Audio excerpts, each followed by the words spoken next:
I was going to talk today about is Britain sustainable, but events have rather overtaken that on Wednesday night with the brutal murder of Fusilier Lee Rigby.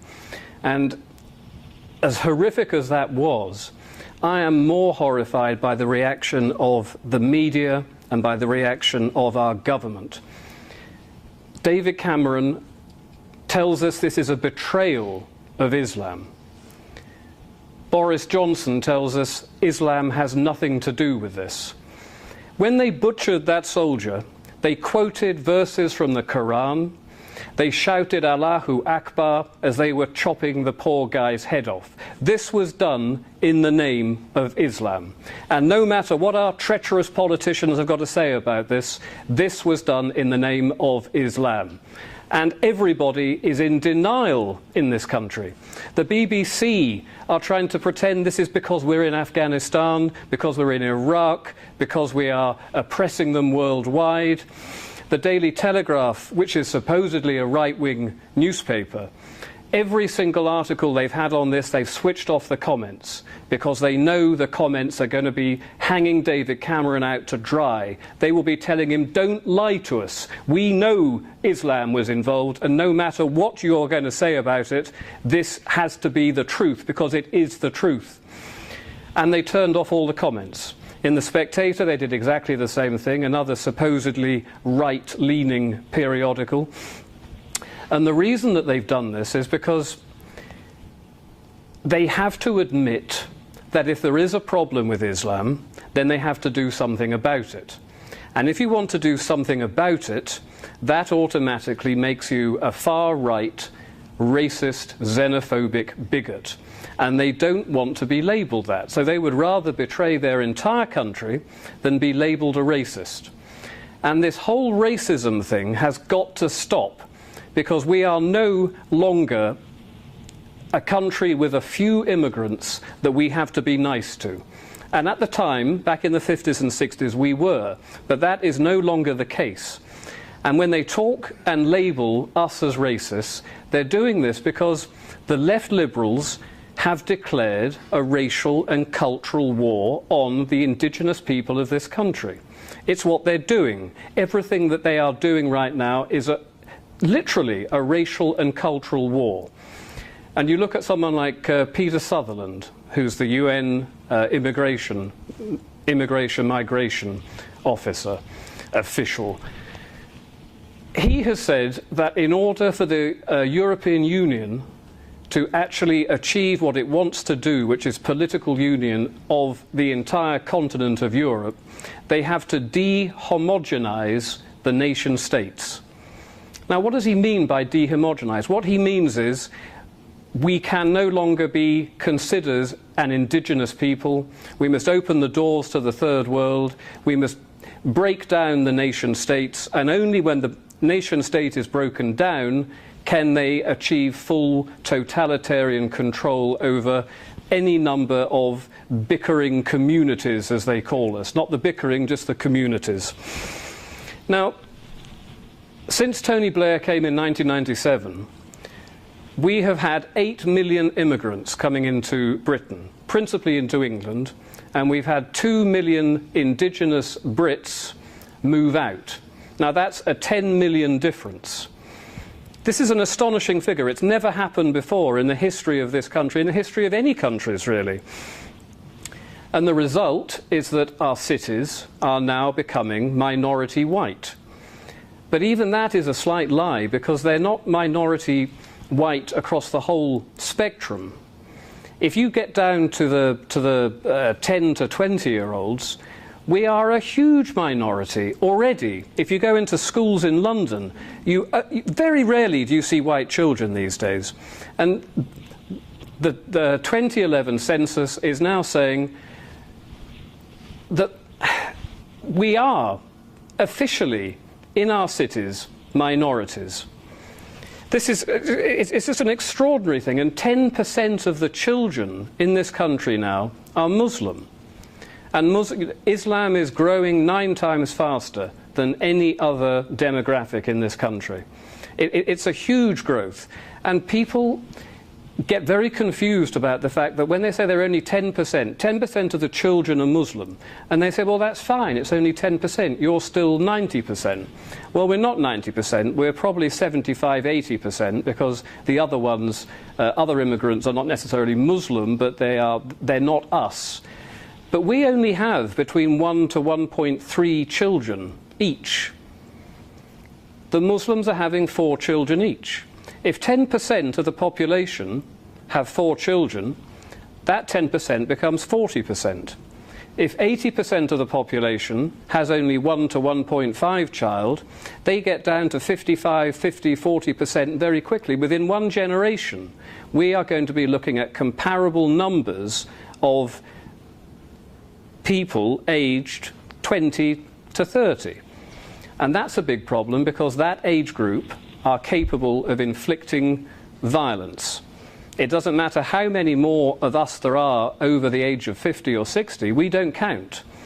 It's the young ones that count, and the young ones in our future are not going to be us. And we were never asked about this. Back in the 1950s, when immigration first started coming in not particularly huge numbers, just in the thousands, and people were complaining then, and we were told, look, the numbers are very small. It doesn't matter. The numbers are so small, it will have no impact on your lives. And then the numbers got bigger. And we were then told, look, all right, the numbers are bigger, but they're going to integrate, so you have nothing to worry about. And then the numbers became huge. And they said, well, all right, they're not going to integrate, there's too many of them.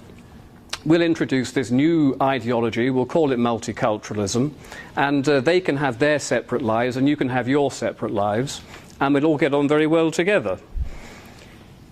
And now the numbers are so huge, we are now being told that we must celebrate this. We must celebrate this diversity, this racial and cultural diversity. Douglas Murray, a few months ago, came up with a fantastic example of this. He said, at what point in diversity can we stop celebrating it? When we become 60% of the population, maybe we should still be celebrating our cultural and racial diversity. But when we become 40%, are we supposed to celebrate that? When we become 10%, are we really expected to celebrate that? And of course the answer is no, we should not, and we were never asked. And now, finally, if you don't celebrate the left liberal version of multicultural racial utopia, they will come round if you complain about it, and they will lock you up for inciting racial and religious hatred. They also tell us, of course, that we benefit economically and culturally from opening the doors to the third world. You know, back in 2004, Channel 4 were going to bring out a TV documentary about the, I'm not going to call it grooming, because it's not grooming, it is, and it's not paedophilia as such, it is sexual slavery, and it's based on racial superiority. It's a racial crime. And they were going to bring out this documentary in 2004. The police in Bradford, which is where it was happening, said if you bring that out, the place is going to go up in flames, because they'd recently had riots in Bradford. If you bring this out now, Bradford will erupt. Now, this apparently is a result of our communities living in harmonious peace together, which of course we don't. It's an absolute lie. The tensions in Bradford back then were huge. The tensions in Bradford are huge now, but it's not just Bradford, it's Birmingham, it's Luton, it's Leicester, it's London, it's Manchester, it is all across the country. And what do they bring with them? I'd like to know. I like curry.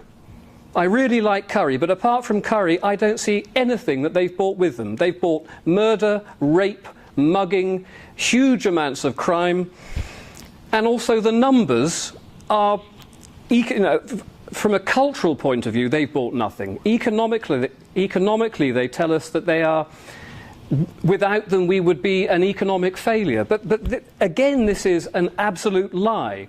We are now told we need to build 5 million new houses between now and 2020. Now, in the old days, when you built 5 million houses, people bought them. But that's not the case anymore. The state is now taking your taxpayer money to build 5 million houses to house people that don't have any money of their own to live in. And we're also told we need to have 800,000 new places at schools. We don't have these places. We don't even have the physical schools. We have to build these. Apparently, this is going to cost £100 billion. That's £100,000 million by 2020. We're bankrupt as it is. We don't have any money. The NHS system, which is the National Health Service, is no longer the National Health Service. It is the International Health Service. It is failing, and it's failing because we have opened the doors to people with no money who are coming in here and abusing what should have been a fantastic left-wing socialist ideal, looking after the poor and looking after the oppressed of your own country. And they have destroyed that completely by opening the doors to the third world. Our prisons are full. It costs a huge amount of money to put these people in prison. We don't have enough prisons. We've got to build more prisons, even though it's very hard to send anybody to a prison. It is all just astonishing. 1997, before Tony Blair's treacherous government opened the doors to the third world, our welfare bill was £56 billion. Last year it was £110 billion. Now, why has that figure doubled over that period? If these people coming in are an economic bonus for us, why are we paying £110 billion a year now compared to £56 billion a few years ago? We don't benefit economically. We are paying to colonise with the third world our country, and we do not benefit culturally. We have, as I've just described, everything that goes on. Do we have the moral and legal right to survive as a race and a culture in our own country? We're told by the left liberals again that we're a mongrel race. There's no such thing as the indigenous English. There's no such thing as the indigenous British. You're a mongrel race. You were formed by immigration. Now, to a certain extent, that's true. We've got Roman and Celtic and Viking and Anglo-Saxon and Norman, but most of those physically invaded us and beat us. We wouldn't be that hodgepodge if we had repelled them at the beaches. They invaded us, and as a result, we became who we are today. But from the 12th century until World War II, the English, and I'm going to have to talk specifically about the English now, the English became the indigenous race between the 12th century and World War II. And that is who we were. When we see those pictures of our soldiers going off and fighting, that is who we were. It was our country, it was our race, it was our people. And we have been formed by centuries of the sameness, of the same culture, of Christianity, of altruism. All of these things made us what we were. We were typical. That was indigenous. Tony Blair told us that we could not, under UN guidelines, refer to ourselves as an indigenous people. And the reason he did that was because if we were allowed to say we were indigenous, what he was doing would have been illegal under the UN treaties. I have to read this bit out to you. The UN Declaration on the Rights of Indigenous Peoples states every indigenous individual has a right to a nationality. Indigenous peoples and individuals have the right not to be subjected to forced assimilation or destruction of their culture. Multiculturalism is destroying our culture. Multiculturalism tells third world people that they have a history, a heritage, a tradition that they should be proud of. They tell us that our entire past is colonialism, oppression, slavery, murder, warfare. We are not allowed to have our own culture. According to the UN, we are. And that is why traitor Tony Blair said you cannot be labelled as an indigenous people. And I don't know if anybody saw my little argument with Sonia Gable, a communist who runs Searchlight magazine. And she when she heard this new party, Liberty GB, had started, she said, another fascist right-wing party. So I went onto her site and I asked her, what exactly is fascist about us? And she said, you're against immigration, you're against this, you're against that. And I asked her a simple question. I said, do we have a moral and legal right as English to exist in our own homeland? This argument went on for a while, but basically she said, no, you don't. Your past is evil. You deserve everything that you now get as a result of what your ancestors did a long, long time ago. Now, this is a really wicked thing to do, and when you look at the numbers involved and the fact that we are going to become a minority in our own country before 2050, well before 2050 for the younger people, that I term to be genocide. And I'm backed up again by the United Nations definition on genocide, which quite specifically says, in the present convention, genocide means any of the acts committed with intent to destroy, in whole or in part, a national, ethical, racial or religious group, and deliberately inflicting on that group conditions of life calculated to bring about its physical destruction in whole or in part.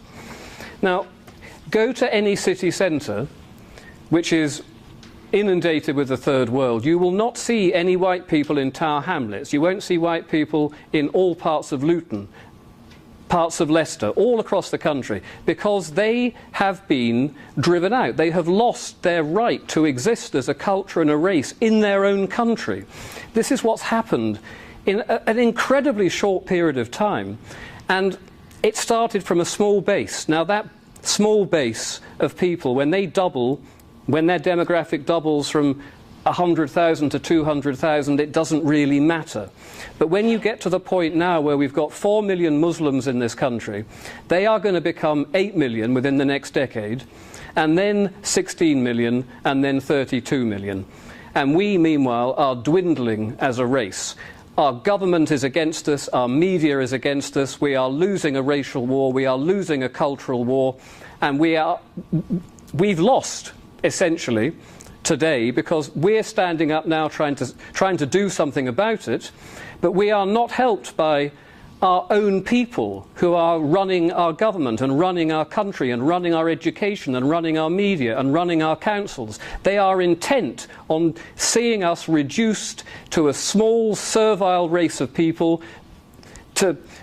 Why they want to do this, I simply don't know.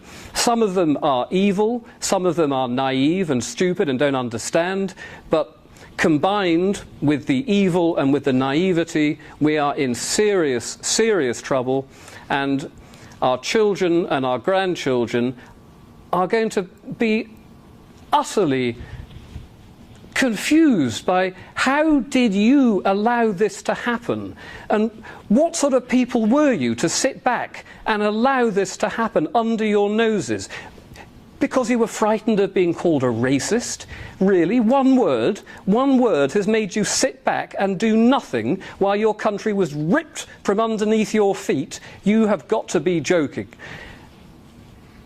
But we're not joking. We are trying to do something about it, but our government, the European Union, the United Nations, they are intent on ripping our country and our culture out from under our feet, and it is so important that we are not allowing ourselves to be called a racist if we stand up and say, I want to protect my country, I want to protect my culture, I want to protect my race.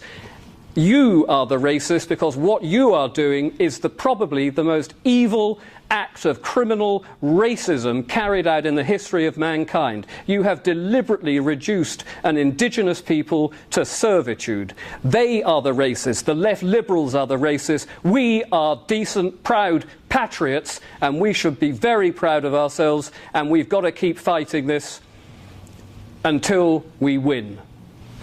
Thank you very much.